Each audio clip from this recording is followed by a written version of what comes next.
Hello everyone. तो आपकी unit 1 हो चुकी है ख़त्म। अब हम आगे जो पढ़ेंगे वो है न्यूमेरिकल्स। तो हमने अभी तक न्यूमेरिकल्स देखे हैं ऑन अ रफ बेसिस, लेकिन अभी पूरी तरीके से हमने उसको लगाया नहीं है। तो एक बार को हम पूरे न्यूमेरिकल्स के through we will go through, तो हमें एक अंडरस्टैंडिंग हो जाएगी कि कैसे क्वेश्चंस आएंगे एग्जाम में और क्या तरीके से लगाना है। तो प्लीज़ मैं शेयर करता हूँ स्क्रीन और रेडी हो जाइए। हम्म तो ये हम लोग का पहला क्वेश्चन है इस न्यूमेरिकल पोर्शन का कि इसमें क्या हम कैलकुलेट करेंगे, ये सब देखते हैं। Find the equation of parabolic camber if width of road is 7 metre and it's constructed on a. दो केस में पूछा गया है क्वेश्चन। पहला पार्ट पूछा गया है cement concrete road with heavy rainfall और दूसरा पूछा गया है thin bituminous road with heavy rainfall. तो हम आगे देख लेते हैं इसको कैसे करना है। सबसे पहले समझ लेते हैं कि ये क्वेश्चन पूछा एक्चुअली कहाँ से गया है। तो पैराबोलिक चेम्बर का क्वेश्चन है। तो हम पैराबोलिक चेम्बर को एक बार को जरा देख लें कैसे होता था। मैं आपको बना के बताता हूँ। जब भी रोड होती थी तो जनरली रोड का जो चेम्बर देना होता था तो क्या तीन तरीके से दिया जाता था। एक स्ट्रेट चेम्बर, ठीक है, इसको हम कहते थे स्ट्रेट चेम्बर, जिसमें कि ये 1:n होता था। ठीक है, ये 1:n होता था, इसे हम n कहते थे और इधर 1 होता था। ठीक है, उसी तरीके से अगला होता था पैराबोलिक चेम्बर। इसे कैसे बनाया जाए, थोड़ा सा अंडरस्टैंड करिएगा, अगर उल्टा सीधा बन भी जाता है तो चलिए समझने लायक बन गया। तो ये जो चेम्बर था इसे हम कहते थे पैराबोलिक चेम्बर। सेंटर पे ये फ्लैट रहता था और साइड साइड पे ये थोड़ा सा स्टीप रहता था। तो ये रोड्स के लिए बेटर होता था, क्योंकि हाई स्पीड पे जब व्हीकल मूव करती थी तो सेंटर पे मूव कर लेती थी और साइड पे स्लो मूविंग व्हीकल्स चलती थी। तो इसका भी सेम वही 1:n का, इसके क्राउन पे, क्राउन जो टॉप पोर्शन होता है उसको क्राउन बोलते थे, तो इसके क्राउन पे जाते थे तो इस तरीके का कुछ बनाते थे समझने के लिए। तो हम सेम कंडीशन यहाँ पे होती है, ये होता है n और ये होता था 1। ठीक है, तो ये स्लोप डिफाइन करता है बेसिकली। अब इसकी इक्वेशन जो होती थी वो होती थी y इक्वल टू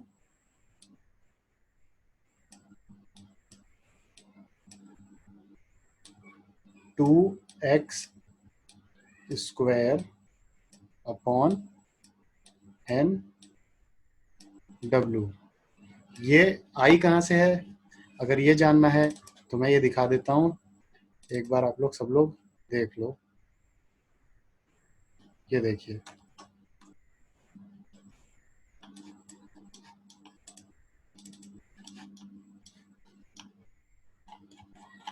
ये जो पैराबोलिक इक्वेशन है यहाँ पे देखिए, ये सिंपल पैराबोला की ही इक्वेशन से डिराइव की गई है। तो क्या मानते हुए, at x equal to 0 y equal to 0 x equal to w/2 y equal to y। तो कुछ x और y का एक हमने कार्टेशियन कोऑर्डिनेट्स डिफाइन किए और हमने X square equal to A Y equation use करके यहाँ पे जो लास्ट में पैराबोलिक इक्वेशन y की जो जनरेट की है from the starting point generate की है, ना कि फ्रॉम द चेम्बर। तो हमने y इक्वल टू क्या किया हुआ है, 2x square upon N W. Wait wait wait, नहीं, हमने ये जो जनरेट की है इक्वेशन वो जनरेट की है सेंटर से ही, 0,0 से जनरेट हमने ये इक्वेशन की है सेंटर का यूज करके, लेकिन एप्लीकेबल है ये फ्रॉम द स्टार्टिंग पॉइंट। ठीक है, तो जो ये लास्ट में जो हमें एक्सप्रेशन मिलता है वो है 2x square upon N W. तो यही वाला इक्वेशन हमें यूज करना है उस क्वेश्चन में। तो वो कैसे करना है अभी हम देखते हैं। उससे पहले हम देख लेते हैं, हमने जो ये 2 बना लिए हैं, अब तीसरा क्या होता था कि शुरुआत में एंड्स पे मतलब कि स्ट्रेट केम्बर रहता था, एंड्स पे क्या रहता था, स्ट्रेट केम्बर, और बाकी पोर्शन जो सेंटर पोर्शन रहता था वहां पे पैराबोलिक केम्बर रहता था। इससे ये रहता था कि फास्ट मूविंग व्हीकल सेंटर की तरफ ज्यादा जाती थी और स्लो मूविंग व्हीकल स्ट्रेट वाले केम्बर को यूज करती थी। तो ये हमने केम्बर के बारे में पढ़ा हुआ था। तो अब हम इसका क्वेश्चन देखते हैं कि कैसे लगाते हैं। तो विड्थ हमें दे दी है क्वेश्चन में 7 मीटर्स, सीमेंट कंक्रीट रोड है, हैवी रेनफॉल है, ठीक है। अगर ये दे दिया है केस, तो क्या केम्बर दे दिया है, क्या केम्बर दे दिया है? देखिए कंडीशंस हमने पढ़ी हुई थी, याद कर। Cement concrete road with heavy rainfall लगाया तो केम्बर हमें पता लग गया 2%। 2% मीन्स 1/50, 1/50। अब इसको कंपेयर करा हमने अगर 1:n से, तो 1:n पे, तो n हमें जो मिला कंपेयर करने के बाद वो था 50, ठीक है। अब हमने 50 को इस फॉर्मूले में रखा, तो इक्वेशन ऑफ पैराबोला हमें क्या मिलेगी, इक्वेशन हमने लगा दी। तो y जो हमें मिलेगा वो equals to 2x² upon NW, यहाँ पे रखा है x की n की वैल्यू हमने रख दी 50 और w की रख दी 7, तो टोटल वैल्यू जो हमें मिली x² अपॉन 125। अब सिमिलरली हमें कैलकुलेट करना है दूसरा कंडीशन क्या है, thin bituminous road with heavy rainfall. तो इसके लिए अभी हमने देखा 2.5% केम्बर मिलेगा उसी से। तो हम यहाँ से कैलकुलेट कर सकते हैं क्या, 2.5/100 मीन्स कितना आएगा, कैलकुलेट करके देखते हैं इसको। 2.5/100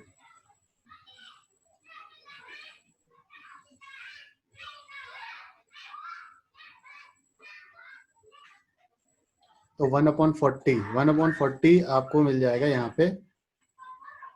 तो n की जगह पे 40 रख के, या कैलकुलेट कर लीजिएगा अगर गलत हो रहा हो तो, n की जगह पे 40 रख के और w की जगह पे 7 रख के इसकी इक्वेशन को सिंपली हम निकाल सकते हैं। दूसरा क्वेश्चन देखते हैं इस चैप्टर का, इस यूनिट का। What should be the camber of the shoulder adjacent to cement concrete road in heavy rainfall area? ठीक है, हैवी रेनफॉल एरिया में क्या केम्बर होना चाहिए रोड का adjacent to cement concrete road. तो इसको पढ़ने के लिए पहले हम जाते हैं, शोल्डर होता क्या ये सबको पता है, अगर नहीं पता है तो एक बार फटाक से देख लेते हैं।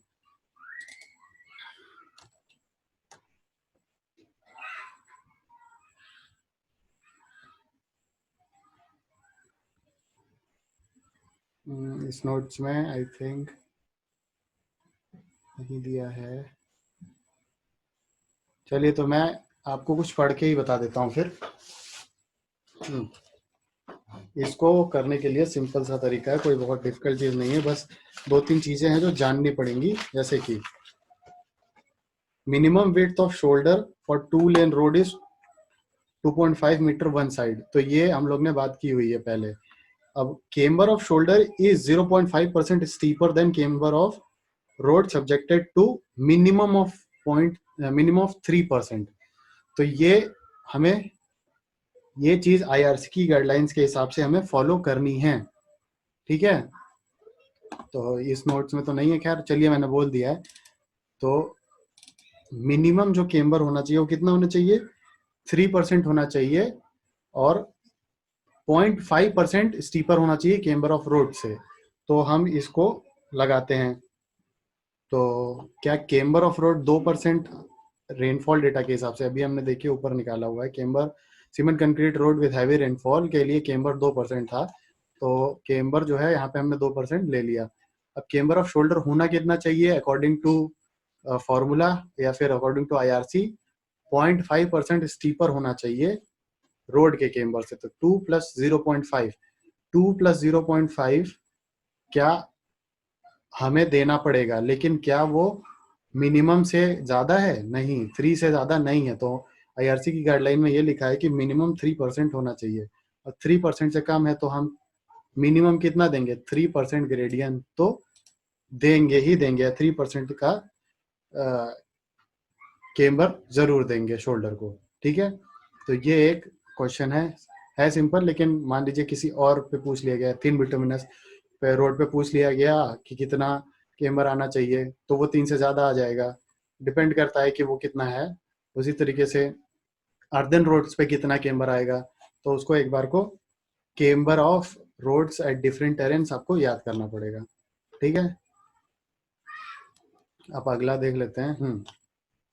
Calculate SSD if speed of vehicle from one direction is 90 kilometre per our and speed of vehicle from other direction is 60 kilometre per our. तो SSD जो हम पढ़ते थे वो क्या होती थी, SSD होती थी कि एक व्हीकल एक डायरेक्शन से आ रहा है और उसने कोई ऑब्स्टेकल देख लिया। ठीक है, क्या देख लिया, कोई ऑब्स्टेकल देख लिया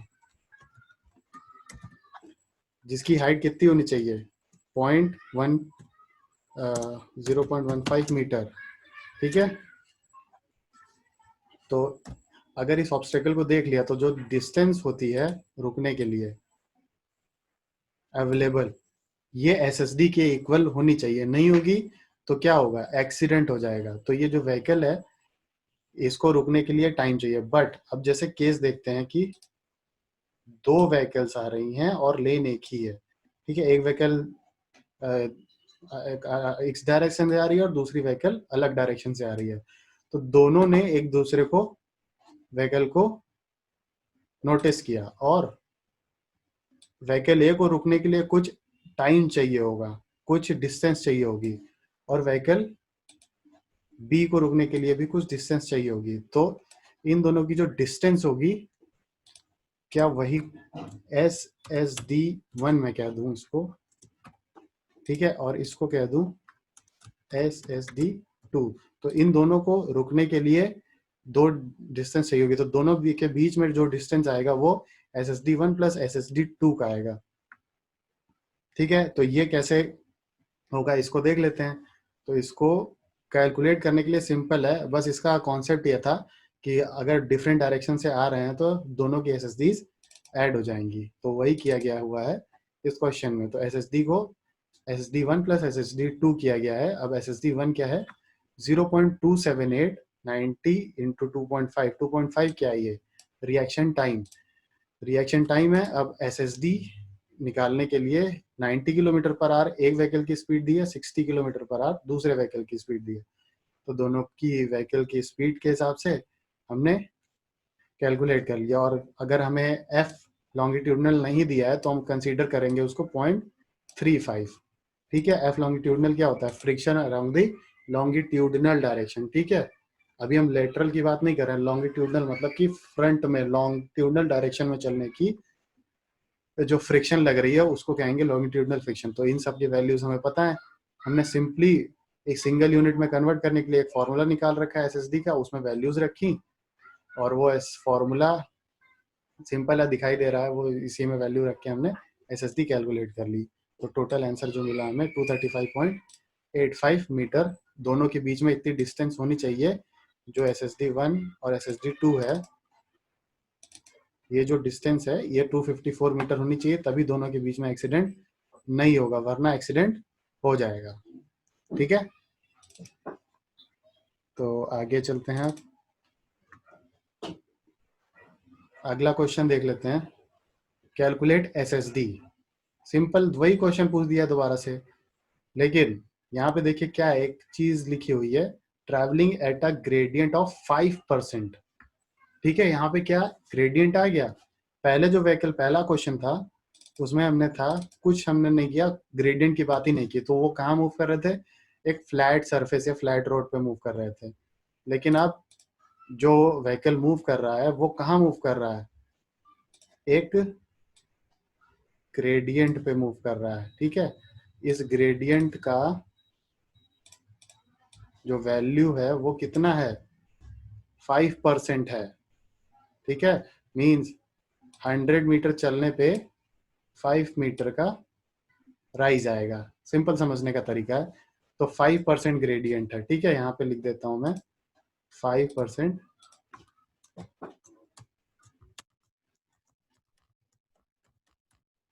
ठीक है, अब एक व्हीकल चल रही है, व्हीकल मूव कर रही है, suppose this vehicle is moving upward and the other vehicle is moving downward. ठीक है, तो हमने इन दोनों के लिए एक फॉर्मूला कैलकुलेट किया था, ग्रेडियंट इंक्रीजिंग हो डिक्रीजिंग हो। तो इसके लिए ग्रेडियंट क्या है, एक vehicle, suppose this is A and this is B, तो ए के लिए ग्रेडियंट इंक्रीजिंग है, बी के लिए ग्रेडियंट डिक्रीजिंग है। तो इन दोनों के बीच में अब जो डिस्टेंस होगी रुकने के लिए वो कितनी होगी, इसके लिए कुछ एस एस डी 1 होगी, इसके लिए कुछ एस एस डी 2 होगी, सिंपल।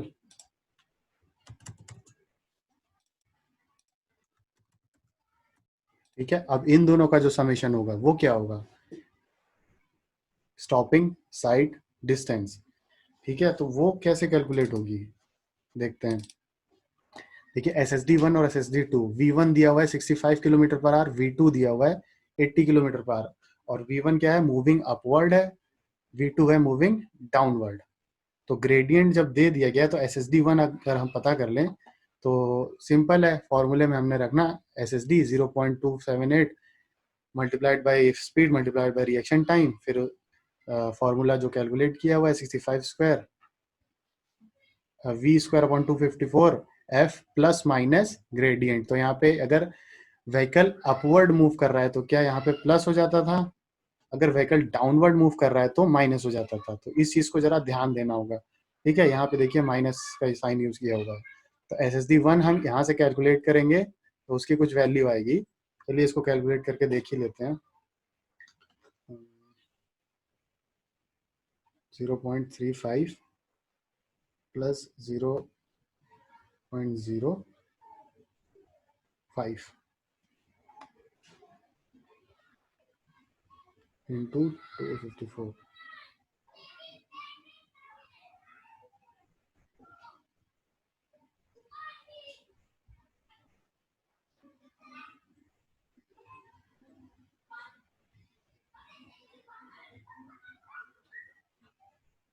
तो ये जो टर्म आ रहा है ये 41 मीटर्स के आसपास आ रहा है। इसको ऐड करते हैं, 0.278 प्लस इंटू 65 इंटू 2.5। तो इसका जो डिस्टेंस एस एस डी 1 आ रही है, नोट कर लीजिएगा, 86.75 मीटर आ रही है। उसी तरीके से एस एस डी 2 कैलकुलेट कर लेते हैं, वो कितनी आ रही है, 0.35 माइनस 0.05, ठीक है, इंटू 254।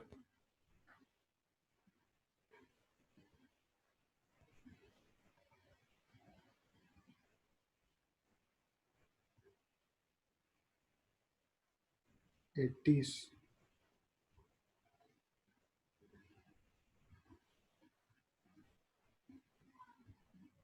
84 मीटर्स इस ये टर्म आ रहा है, प्लस 0.278 इंटू 80 इंटू 2.5, 139 ये टर्म आ रहा है। तो ये टोटल मिला के ऑलमोस्ट टू ऑलमोस्ट 250 के ऊपर ही जाएगा। ठीक है, तो आप इसको कैलकुलेट कर लेंगे और आंसर आपको मिल जाएगा। तो सिंपल था, कोई डिफिकल्ट क्वेश्चन नहीं था। ठीक है, अब हम अगला क्वेश्चन देखते हैं, ये थोड़ा सा ध्यान देने वाला है। देखिए, calculate the gradient of the road if vehicle is travelling upgrade and downgrade at a speed of 65 kilometer per hour and the difference in SSD while traveling downward and upward is 10 meter, take f equal to 0.4। तो यहाँ पे इसको question को मैं समझाता हूँ।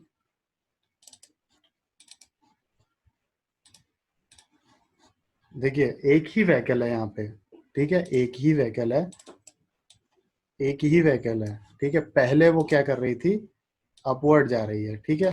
क्या कर रही है वो, अपवर्ड मूव कर रही है, ठीक है। तो एक एसएसडी होगी उसकी, ठीक है। वो अपवर्ड मूव कर रही है, उसकी एक एसएसडी है। अब उसी में कह रहा है कि जब वो व्हीकल डाउनवर्ड मूव कर रहा था तब भी कुछ इसकी एक एसएसडी होगी, ठीक है। रुकने के लिए उसको कुछ डिस्टेंस चाहिए होगी। तो मैं कह देता हूँ कि उसकी जो वाइल मूविंग अपवर्ड उसकी एसएसडी 1 थी, वाइल मूविंग डाउनवर्ड उसकी एसएसडी 2 थी। और दोनों ही टाइम पे वो कितने स्पीड से मूव कर रहा है, 65 किलोमीटर पर आवर से अपवर्ड भी मूव कर रहा है और 65 किलोमीटर पर आवर से डाउनवर्ड भी मूव कर रहा है, ठीक है। तो अब क्वेश्चन का कहने का ये मतलब है कि जब वो नीचे से ऊपर जा रहा था और ऊपर से नीचे आ रहा था तो दोनों में एसएसडी में डिफरेंस था, और वो जो डिफरेंस था वो 10 मीटर का था। मतलब कि एसएसडी 2 माइनस एसएसडी 1 जो था वो 10 मीटर का था। तो बताइए कि ये ग्रेडियंट कितना होगा, मतलब कि ये ग्रेडियंट या फिर इसकी वैल्यू, एस की वैल्यू कितनी होगी। तो ये था क्वेश्चन हमारा। अब होप समझ में आ गया होगा क्वेश्चन।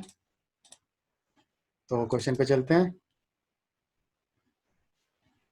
क्वेश्चन क्या कह रहा है देखिए। अब आप क्वेश्चन फिर से पढ़ के समझते हैं। Calculate gradient of the road if the vehicle is travelling upgrade and downgrade at a speed of 65 kilometre per hour. मतलब ऊपर चढ़ता टाइम और नीचे आता टाइम स्पीड एक है।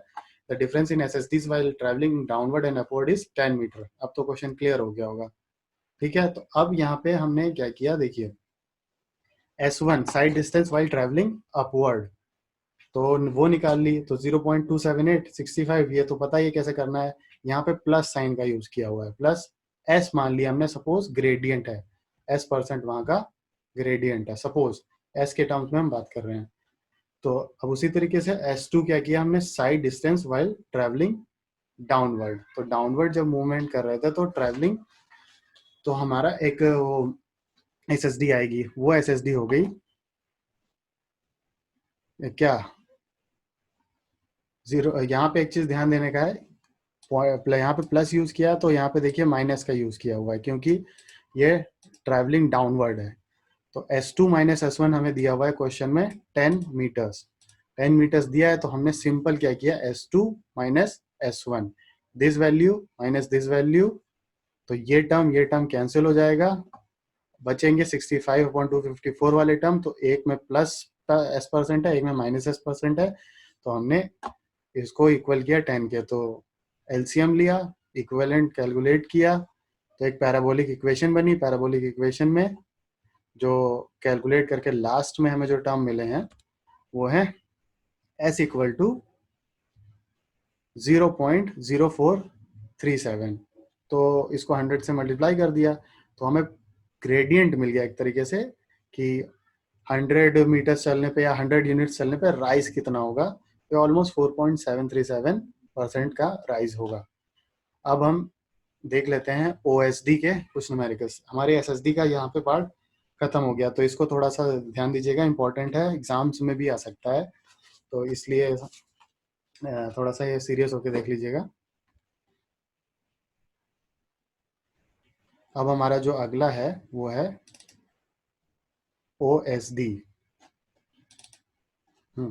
तो OSD क्या होती है सबको पता है भाई। OSD क्या होती है, ओवरटेक करने के लिए। ये शायद हो चुका है लेक्चर में, लेकिन फिर भी मैं we will go through this once again, एकदम बाय हार्ट हो जाए, कोई दिक्कत ना हो। तो इसके न्यूमेरिकल शायद हो चुके हैं, यस हो चुके हैं शायद, हाँ। तो अब कभी क्वेश्चन अगर पूछता है, हाँ ये वाले क्वेश्चन, हाँ यही है। Calculate OSD for a two way highway having design speed of 80 kilometre per our and acceleration of 2.5 kilometre per our पर सेकेंड। तो VB क्या है, VB होता है, कभी नहीं दिया होता है तो हम VA माइनस 16 लेते हैं। तो IRC ने गाइडलाइंस दी हुई है तो इसलिए हम लोग ये ले लेते हैं। तो 80 माइनस 16 क्या है, 64 किलोमीटर पर आवर। D1 क्या होता है, VB into T. VB into T क्यों किया हमने यहाँ पे, VB इंटू टी इसलिए किया क्योंकि VA जो व्हीकल है, जो वी ए जो व्हीकल है वो कुछ दूर वीबी की स्पीड से चलेगा जब तक वो डिसाइड नहीं कर पा रहा है कि उसको ओवरटेक करना है, तो वो रिएक्शन टाइम के बराबर वीबी के पीछे चलेगा। तो हम लोग अब आगे बढ़ते हैं।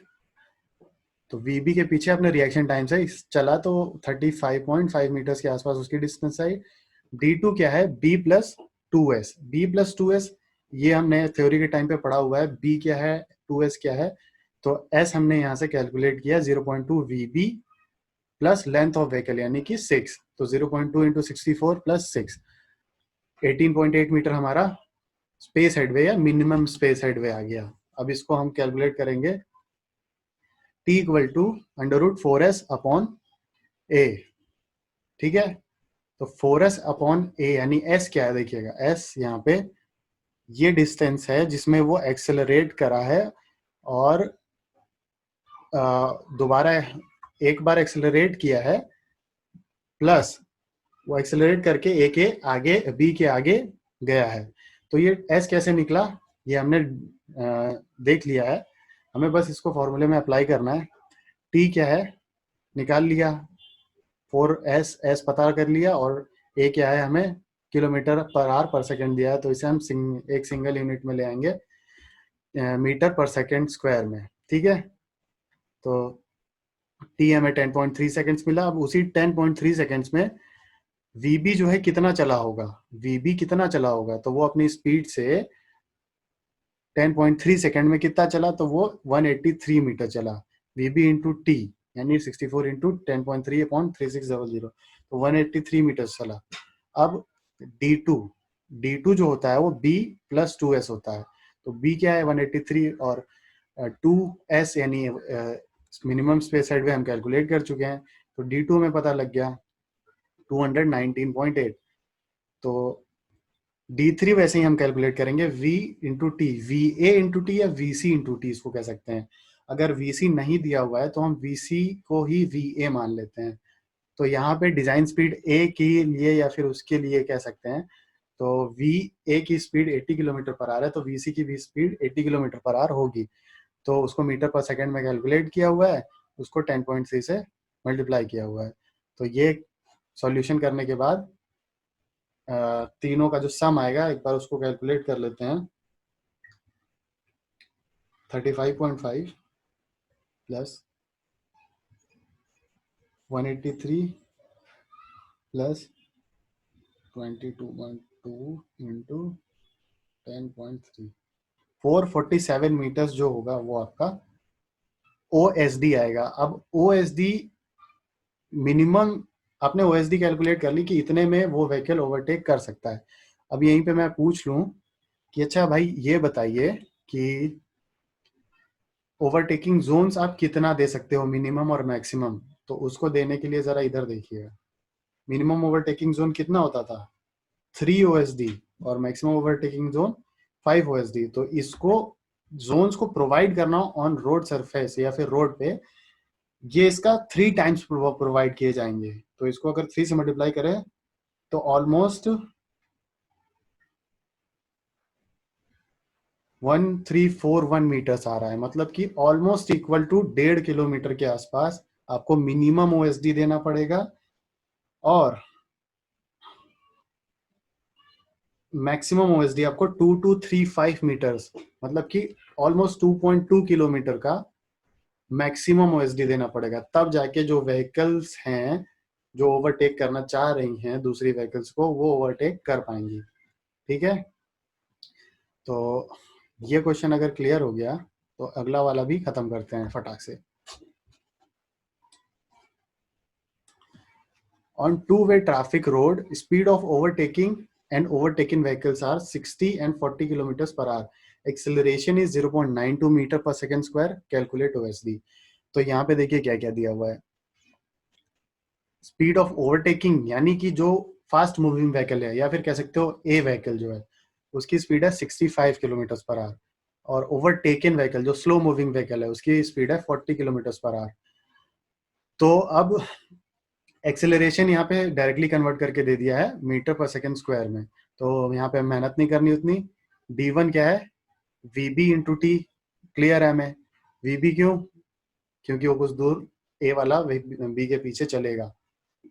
कब तक चलेगा? रिएक्शन टाइम के बराबर। तो 40 इंटू 10 वो कन्वर्ट किया हुआ है सिंगल यूनिट में, तो 22.22 मीटर्स D1 आ गया आपका।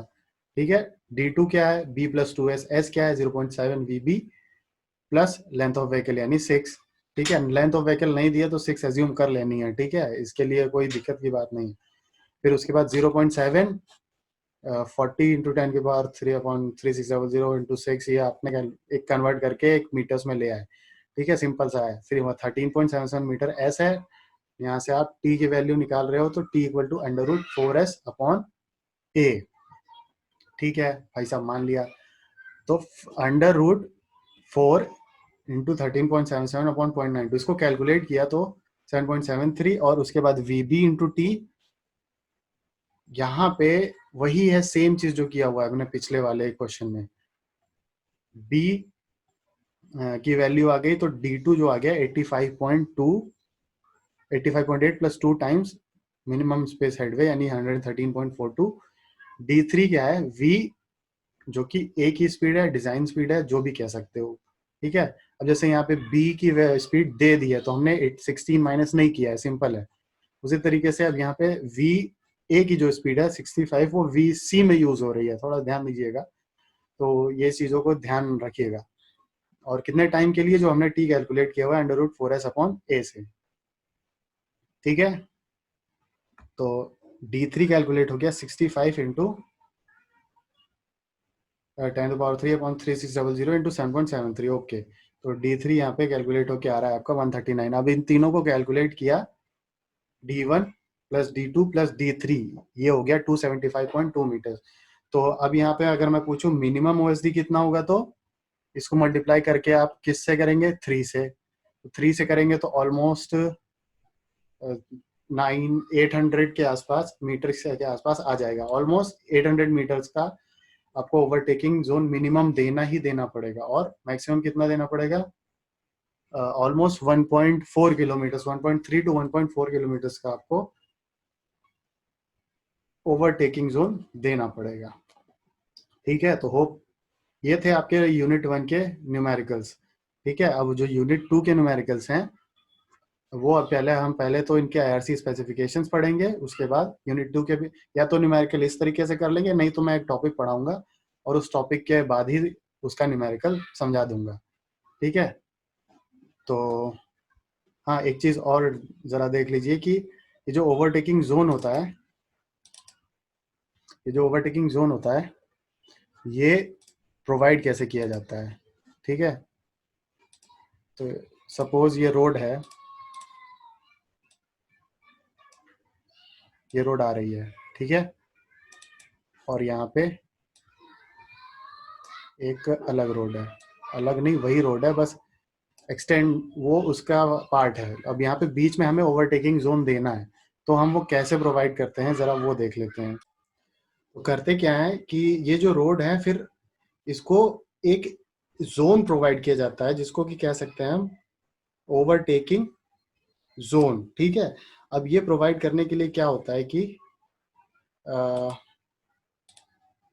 यहाँ पर रोड के शुरुआत में जैसे लेफ्ट साइड से कोई आ रहा है, तो वहां के शुरुआत में एक साइन पोस्ट दिया रहता है। सपोज यहाँ पे क्या दिया हुआ है? Sign post. ठीक है, ये बताता है कि ओवरटेकिंग जोन शुरू हो गया है। ठीक है, और यहाँ पे एक डिस्टेंस होती है, कुछ डिस्टेंस पे, वो डिस्टेंस बताता हूँ क्या होती है। कुछ डिस्टेंस पे यहाँ पर एक साइन लगा होता है जो कहता है कि ओवरटेकिंग जोन एंडेड हो गया है, मतलब कि अब खत्म हो चुका है ओवरटेकिंग जोन, अब ओवरटेक करने की कोशिश ना करें। तो यहाँ पे लिख देता हूं मैं, एंड ऑफ ओवरटेकिंग जोन। ठीक है, यहाँ पे शुरू हुआ है और यहाँ पर खत्म हो गया है। तो व्हीकल्स जब भी आती है ना, तो क्या होता है कि व्हीकल्स सपोज यहाँ से आई, फिर उन्होंने ये फॉलो किया ये रूट। तो जो ओवरटेक करने वाली व्हीकल होंगी वो कुछ इस तरीके से निकल जाएंगी सीधे ओवरटेक करते हुए, और स्लो मूविंग व्हीकल्स फिर ज्वाइन करेंगे स्ट्रीम को। सेम केस होता है अपोजिट मूविंग व्हीकल्स के लिए भी। यहाँ पे एक साइन पोस्ट होता है और यहाँ पे एक साइन पोस्ट होता है। जो यहाँ वाला साइन पोस्ट है वो बताता है कि ओवरटेकिंग स्टार्ट हो गई है, इस ओवरटेकिंग जोन स्टार्ट हो गया है, और this point indicates overtaking zone has ended. तो अब आप ओवरटेकिंग मत करिएगा। तो देख लेते हैं कितनी कितनी डिस्टेंसेस होती हैं। तो वो डिस्टेंसेस जो होती हैं साइन पोस्ट से, जो स्टार्ट ऑफ ओवरटेकिंग है ये मिनिमम ओएसडी होना चाहिए। ठीक है, मिनिमम कितना होना चाहिए, ये ओएसडी होना चाहिए। और उसके बाद यहाँ एक एरिया है, ये जो खाली सा एरिया दिख रहा है, सपोज इधर से भी व्हीकल्स ऐसे जा रही हैं, तो यहाँ पे एक खाली सा एरिया दिख रहा है, this area in this area. यहाँ पे वेजिटेशन होता है, यहाँ पे पेड़ पौधे लगाए जाते हैं, या फिर कुछ बाग बगाची बगीचा कुछ भी हो सकता है। तो इसका जो एरिया होता है या फिर लेंथ होती है वो होती है ओएसडी। ये भी कितनी होती है, ओएसडी। ये भी कितनी है, साइन पोस्ट तक की डिस्टेंस कितनी है, ओएसडी। ठीक है, ओएसडी ओएसडी आपने ये सब देख लिया। तो ये एक ओएसडी, ये दो ओएसडी, ये तीन ओएसडी। अब बचा कितना आपके पास ओएसडी, ये भी एक ओएसडी साइन पोस्ट तक के लिए, यहाँ से यहाँ तक। तो अब बीच की जो ये ओएसडी होती है, ये होती है 1 to 3 ओएसडी, यानी कि 1 से 3 ओएसडी। अब यहाँ पे देखिए मिनिमम जोन कितना हो जाएगा, ओवरटेकिंग जोन अगर मिनिमम ये 1 है तो ये भी 1 है, ये भी 1 है, यानी कि 3 ओएसडी मिनिमम हो जाएगा। और 3 में ये भी ओएसडी है, ये भी ओएसडी, अगर दोनों जोड़ देंगे तो 5 ओएसडी हो जाएगा। तो मैक्सिमम कितना हो जाएगा, 5। और साइन पोस्ट की डिस्टेंस भी स्टार्टिंग ऑफ ओवरटेकिंग जोन से कितनी होती है, ओएसडी। तो ये चीजें ध्यान रखने वाली है। स्क्रीनशॉट कर लीजिए इसको समझने के लिए। और होप ये समझ में आ गया होगा, इजी था टॉपिक, कोई डिफिकल्ट नहीं था। चलिए, तो आपकी यूनिट 1 के न्यूमेरिकल्स भी खत्म हो गए। होप आप लोग सब लोग सेफ हो, होप समझ में भी आया हो। और सेफ रहिए, हेल्दी रहिए, और have a great day. Thank you. Okay, take care.